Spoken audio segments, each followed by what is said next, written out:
Un groupe de malfaiteurs a cambriolé une maison de Roswell, au Nouveau-Mexique, avant de parler de leur récente aventure criminelle.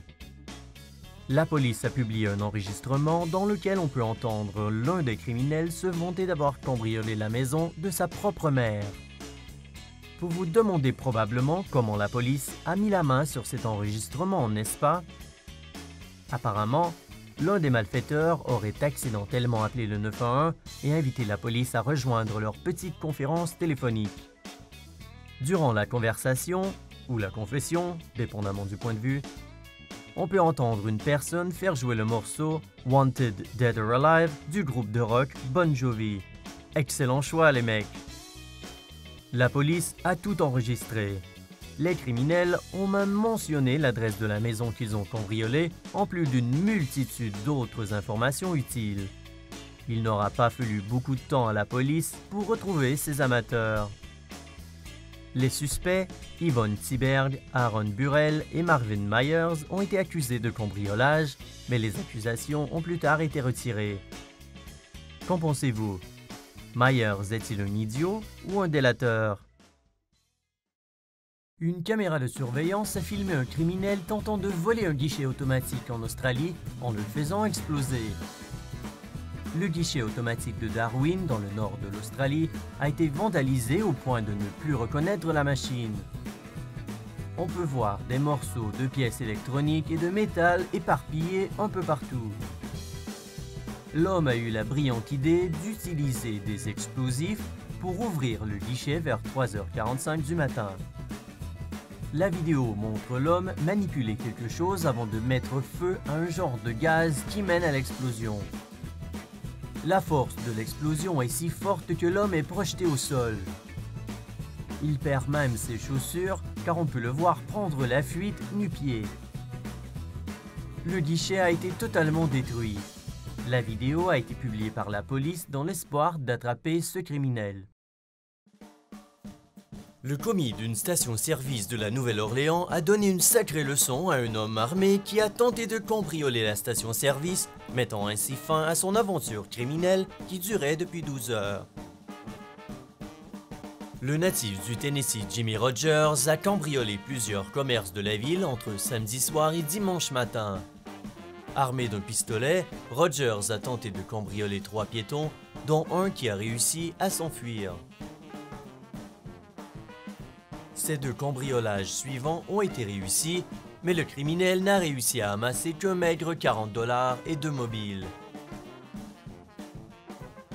Espérant frapper le gros lot, il a décidé de faire un vol à main armée dans une station-service Fuel Zone de la Nouvelle-Orléans tôt dimanche matin. Malheureusement pour lui, il s'en est pris à la mauvaise personne. Les caméras de surveillance montrent Rogers se faire donner une correction par Mustapha, le commis de la station-service. Rogers est reparti avec des ecchymoses et il est maintenant derrière les barreaux. Un duo de criminels pas trop technophiles ont commis une erreur monumentale. Après avoir volé l'argent, l'iPad et l'ordinateur portable d'un homme du Texas, ces 2 demeurés se sont pris en photo et ont publié les photos sur le compte iCloud de la victime. Le 8 janvier, Dorian Marky Walker-Gaines et son pote Dylan voulaient faire de petites pépettes rapido presto. Ils ont cru frapper le gros lot lorsqu'ils ont fracassé la fenêtre de la camionnette de Randy Sheffer et ont subtilisé son iPad, son MacBook Pro et plus de 4000 € en liquide. Les 2 andouilles se sont ensuite rendus dans un Burger King 3 km plus loin pour célébrer. Ces 2 faibles d'esprit ont pris 17 selfies avec l'iPad de Sheffer afin de faire étalage de leur bien nouvellement acquis. Ils ont aussi filmé cette magnifique vidéo. Les mecs, voici le résultat d'une soirée de raquettes. Demandez pas comment, on se fait que des billets de 100, pas de billets de 20 ni de billets de 10. Allez, regardez ça. Nous voulons pas dépenser pour rien, les 2 génies en herbe se sont rendus dans le Starbucks de l'autre côté de la rue pour se connecter au Wi-Fi gratuit et publier leurs vidéos sur YouTube et sur Facebook. Sheffer a par la suite découvert qu'on était entré par effraction dans sa camionnette et qu'on l'avait cambriolé. Il lui aura fallu une semaine avant de se décider de se connecter sur son compte iCloud. C'est alors qu'il a aperçu les têtes de clown de ces 2 abrutis. La police de Houston a réussi à identifier Gaines grâce au mot qu'il avait de tatoué sur la poitrine. Futé. Pas besoin de vous dire que ces deux nigauds ont été arrêtés depuis. Dakari Mekanoff, un Californien de 20 ans, a été arrêté et accusé de menaces criminelles pour avoir annoncé qu'il allait tuer quelqu'un s'il amassait 100 retweets. Mekanoff a publié une photo le montrant pointer son fusil vers des piétons marchant dans une rue de Los Angeles. Le message « 100 retweets et je tire sur un piéton » a été publié sur le compte Twitter @StillDMC qui a depuis été fermé. Une personne a répondu « Je vais tellement rigoler si ces 100 retweets t'envoient en prison ». En fouillant dans les archives, on peut voir que le message original de Mekanoff avait été suivi d'une photo montrant un homme couché sur le sol dans la rue avec ce qui semble être du sang sur sa poitrine. La photo était accompagnée d'un message lisant « Touché, mission accomplie ». Quelqu'un a dénoncé Mekanoff à la police qui a retracé le tireur en herbe en peu de temps. Les policiers ont confisqué son arme et ont découvert qu'il s'agissait d'une arme à air comprimé. Rien ne semblait montrer qu'il avait blessé quiconque. Mekanoff a été arrêté et sa caution a été fixée à 50 000 $.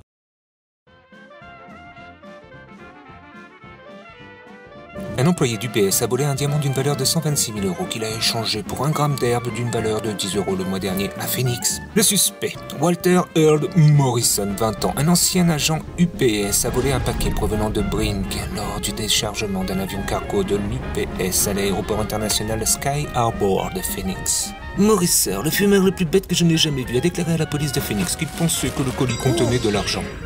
Quand il se cacha dans les toilettes et ouvra la boîte, il n'y trouva pas d'argent, mais un diamant valant une bagatelle de 126 000 €. Imaginez ce qu'il aurait pu s'acheter avec 126 000 €. Une maison, une Mercedes, 32 000 repas Happy Meal chez McDo. Mais Morrison a préféré appeler un ami et échanger le diamant pour un gramme de marijuana d'une valeur d'environ 10 €. Il a bien forcément été congédié du PS et a été arrêté le 16 septembre par la police de Phoenix qui a pu récupérer le diamant. Le fumeur a été inculpé pour vol.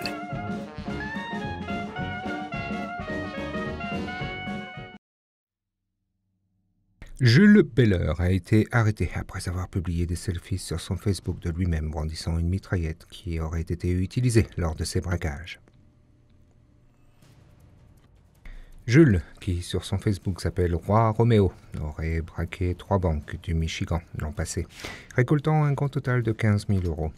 Au cours de l'un de ses vols, armé d'une mitraillette, l'homme de New York de 21 ans aurait exigé de l'argent du guichetier pour ensuite prendre la fuite. Il s'en est presque tiré avec les 3 cambriolages. Sauf que lors de l'un d'eux, il s'est auto-infligé une balle dans le pied. Les flics sont tombés sur son Facebook et les photos de Jules se montrant avec ce qui semble être l'arme du crime. De plus, sur les selfies de son Facebook, il portait les mêmes vêtements que lors des braquages. Ouais, pas fin ça. Un cambrioleur essayant d'être intelligent mais n'étant pas trop futé s'est fait arrêter. Lors du vol, il s'est connecté sur son Facebook sur l'ordinateur qui était sur les lieux. Mais il a oublié de se déconnecter avant de repartir avec son butin. James Wood est retourné chez lui dans le sud de Saint Paul, dans le Minnesota, le 19 juin, pour s'apercevoir qu'il avait été cambriolé. Sa montre de l'espèce, des cartes de crédit et un chéquier, entre autres, avaient disparu. Néanmoins, Wood remarqua qu'il y avait des choses qui ne lui appartenaient pas, dont des chaussures, un jean et une ceinture. Non seulement le voleur avait laissé ses vêtements, mais il avait aussi laissé sa page Facebook ouverte sur son ordinateur. La victime a alors publié un message sur la page Facebook de celui-ci, en disant aux amis de Nicolas Wick, 26 ans, que c'était un voleur et a demandé aux internautes de lui transmettre le numéro de téléphone de celui-ci. Le lendemain, les copains ont appelé Wood et ils ont convenu de se rencontrer tard dans la nuit pour faire un échange de biens. Lorsque Wick est arrivé, Wood a appelé la police et il s'est fait arrêter. Le bandit fait maintenant face à 10 ans de prison et devra payer jusqu'à 15 000 € d'amende. Le voleur fétiche de selfie a déjà été condamné pour cambriolage dans le passé, ainsi que violence conjugale et trafic de drogue. La police de D-Side a arrêté Marek Sepurkiewicz pour avoir cambriolé un appartement du pays de Galles. Le laiton a été surpris en train d'essayer les sous-vêtements de la femme qu'il cambriolait. On croit aussi qu'il vivait dans la maison depuis 2 jours. La propriétaire de l'appartement vivait avec ses parents, mais était retournée chez elle pour prendre quelques affaires dont elle avait besoin. Lorsqu'elle est entrée, elle a vu ses vêtements éparpillés sur le sol, alors elle a appelé la police. Sa bague de fiançailles et sa caméra avaient aussi disparu. Les policiers ont remarqué que la bouilloire était encore chaude, donc ils ont fouillé l'appartement et ont découvert Burkiewicz se cachant sous le matelas entre le mur et le lit. Le suspect portait la culotte et le soutien-gorge de la victime, en plus de ses collants et d'une chemise de soie. La femme a reconnu le suspect comme étant quelqu'un qu'elle avait aidé en lui donnant de la nourriture et des vêtements dans le passé. Le suspect a dit au juge qu'il portait les vêtements pour rester au chaud, mais personne n'a cru à sa version des faits. Burkiewicz a plaidé coupable à des accusations de cambriolage et a été condamné à 18 mois de prison. Et ouais, quelle surprise! La police de Philadelphie prenait une pause café dans cette boutique qui vendait des beignets. Trop nul, on dirait le début d'une mauvaise blague. Allez, pensez à votre blague préférée impliquant la police et sa paresse légendaire. Bon, ça va? On peut passer à autre chose? Cette vidéo de surveillance, prise lundi dernier, montre un cambriolage dans le Dunkin' Donuts de North Front Street à Philadelphie. En raison d'une hausse des cambriolages dans les environs, la police a augmenté ses effectifs, espérant prendre le ou les criminels sur le fait. C'est précisément ce qu'ils ont fait. Lorsque ce petit génie a décidé de cambrioler le quartier général non officiel de la police, les officiers Sherman et Austin se sont glissés derrière lui et l'ont désarmé sans même qu'une seule balle ne soit tirée. Le suspect, un homme de 20 ans du nom de Russell Mason Watts, n'avait même pas de vraie arme à feu. Ce dernier utilisait une arme à air comprimé pour commettre ses crimes, mais les policiers semblent avoir remarqué qu'il s'agissait là d'une réplique. Mason Watts est aussi soupçonné d'avoir cambriolé une autre boutique des environs la semaine dernière.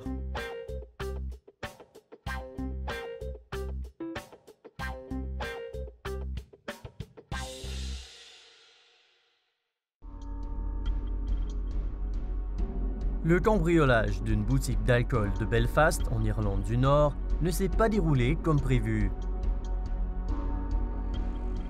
En effet, le cambrioleur, vêtu d'un déguisement, est entré dans la boutique avant d'entrer en collision avec un client et de perdre son déguisement. La caméra de surveillance a filmé ces images qui ont été publiées par la police de Belfast. On peut voir ce nigo, peu gracieux, perdre son chapeau et ses lunettes alors qu'il fonce dans une femme qui attend à la caisse. On peut ensuite le voir voler l'argent de la caisse et filer à toute vitesse. La police de Belfast espère que le public reconnaîtra l'homme qui figure dans cette vidéo. Qu'en pensez-vous? Croyez-vous que la police réussira à attraper ce voleur?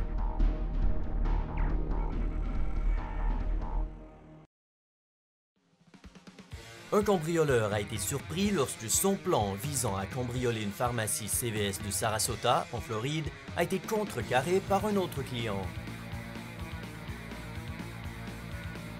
Freddie F. Johnson, 65 ans, est entré dans une pharmacie, le visage couvert par un bandeau. Il a ordonné au commis de lui remettre toutes les pilules d'oxycodone et d'hydromorphone. Il avait la main dans sa poche pour donner l'impression qu'il était armé. Le commis lui a remis les pilules demandées dans des paniers de plastique, mais Johnson lui a demandé un sac. Un autre client, Janusz Jurissou, a été témoin du cambriolage. Sur la vidéo de surveillance, on peut le voir se faufiler derrière Johnson avant de l'étouffer par derrière. Jurissou a plaqué Johnson au sol et l'a tenu jusqu'à l'arrivée des policiers. Johnson a été accusé de vol à main armée, malgré le fait qu'il n'avait pas vraiment d'arme. Il fait aussi face à une seconde accusation de vol à main armée en lien avec un autre cambriolage, aussi commis dans une pharmacie. Le capitaine Patrick Robinson de la police de Sarasota a déclaré qu'il applaudissait le geste héroïque de Jurissou, mais qu'il recommandait à la population de ne pas prendre les choses en main et de plutôt laisser ce genre de tâches à la police.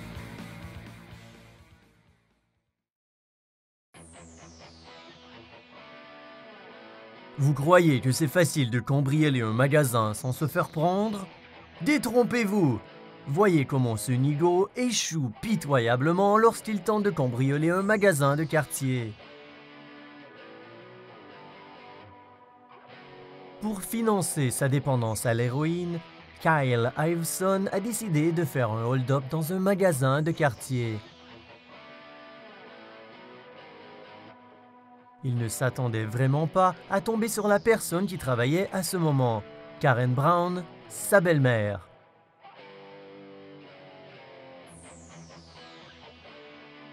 Jusqu'à récemment, Iveson sortait avec la fille de Brown. La relation avait duré 1 an et ils avaient même eu un enfant ensemble avant que Brown ne les quitte.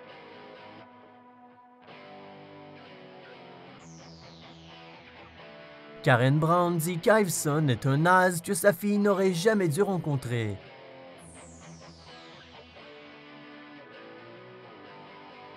Les intentions d'Iveson ne sont pas claires. Est-ce qu'il est tombé sur sa belle-mère par hasard ou voulait-il se venger d'elle?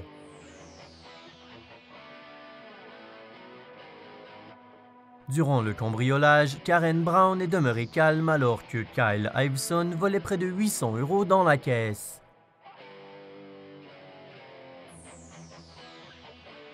Elle a aussi fait semblant de ne pas le reconnaître, ce qui lui a peut-être sauvé la vie.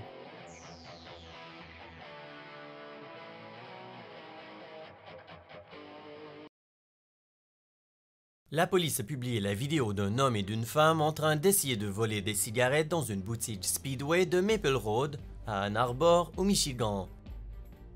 On voit le commis foncer sur l'homme qui tombe inconscient. Frédéric Coble et sa copine Christina Maria Borsia sont passés dans la boutique Speedway vers minuit 30 dans la nuit du 30 avril au 1er mai. Ils ont plus tard avoué à la police qu'ils avaient bu de l'alcool et fumé du crack avant de tenter de cambrioler la boutique. Le commis était dans la zone réfrigérée lorsque le couple est entré, alors les 2 criminels en herbe ont commencé à voler des cigarettes. Lorsque le commis les a surpris, les 2 cambrioleurs ont dit qu'ils avaient l'intention de payer. Toutefois, lorsque le commis a ouvert la caisse, Coble l'a attaqué avec une paire de pinces. Le commis de 22 ans a évité l'attaque avant de foncer sur l'homme et de le plaquer au sol, l'assommant du même coup. Il s'est ensuite enfui et a appelé la police.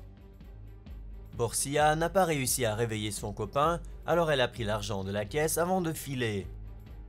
Elle a fait tomber 142 $ à l'arrière du magasin et elle a avoué avoir dépensé les 80 $ restants pour acheter du crack et de l'héroïne. Quelques jours plus tard, la police a repéré Coble en train de faire du vélo.